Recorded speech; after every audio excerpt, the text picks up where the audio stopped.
dating can be extremely stressful and confusing. Add on the element of texting, and it can be mind-boggling. So let's play a game. What do you do when you get this text? I'm going to go over 5 different text scenarios, and I want you to guess what you should do or say. Of course, I'm going to give you my insight as to what the correct answer is. This is something that I do with my clients every day. I'm their Cyrano. Now, of course, every text conversation has its own context, and every person has their own intention behind the text. So it is hard to make these brushstroke generalizations that I'm about to make. That being said, there are some generalities that can be discussed. So, number 1, you write a very long text, and they respond with a 1-word response, like, okay, sure, or, and there's my text, or K.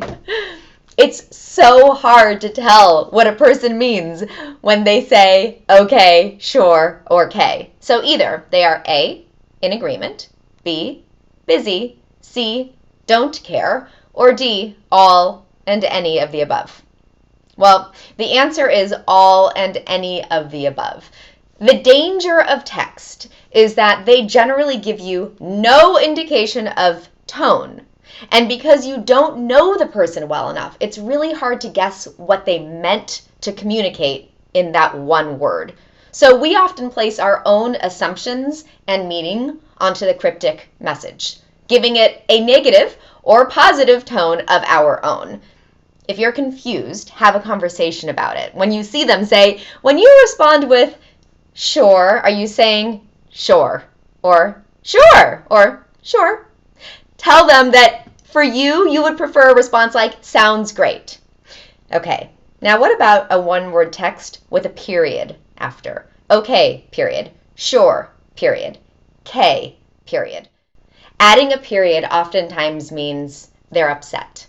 Even if someone is in a rush, they had to decide to switch script screens and put in that period. It's intentional. So what do? Don't respond.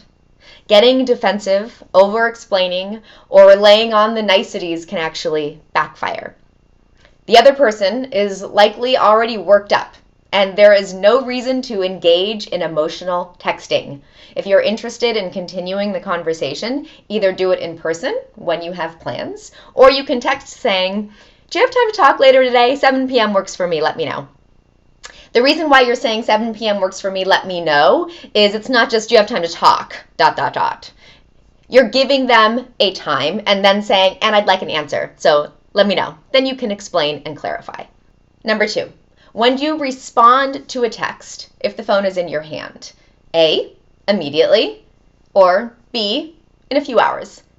It's A, immediately upon reading the text. Yes, immediately. It does not make you seem to be desperate. It makes you seem interested and responsive. It takes away the games. Think about how it feels when you send a text and then you have to sit and wait for the response. You get anxious. Your mind starts to play tricks on you. You become really stressful. You can't focus on anything else. So instead, be the example of your expectation. If you want someone to respond right away, then you should respond right away. If you have the time to respond. If you're busy in a meeting and you notice that you got a text, don't just sure, period. Or You want to make sure that your response is thoughtful. So if right now you can't respond, wait 10 minutes, wait an hour. Say, hey, sorry, was in a meeting and ... Number 3.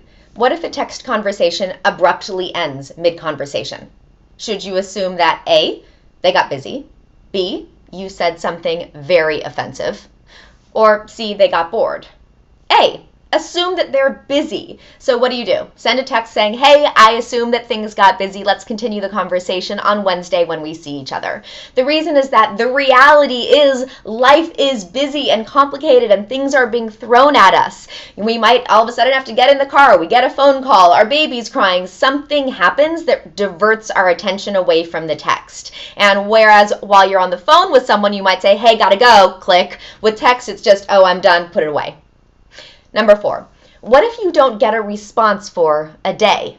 And then you get sorry I missed your text, or sorry, been busy.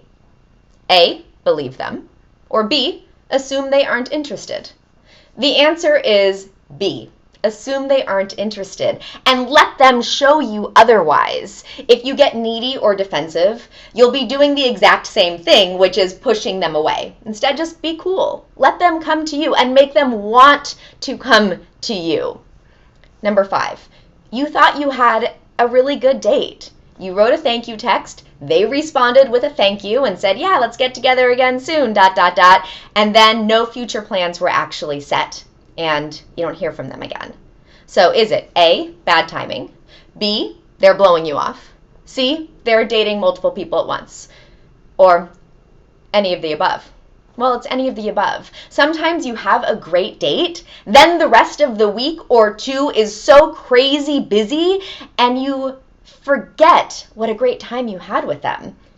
If that happens to you, it's okay for a week later for you to send them a text saying, hey, I was just thinking about you. I'd love to see you again.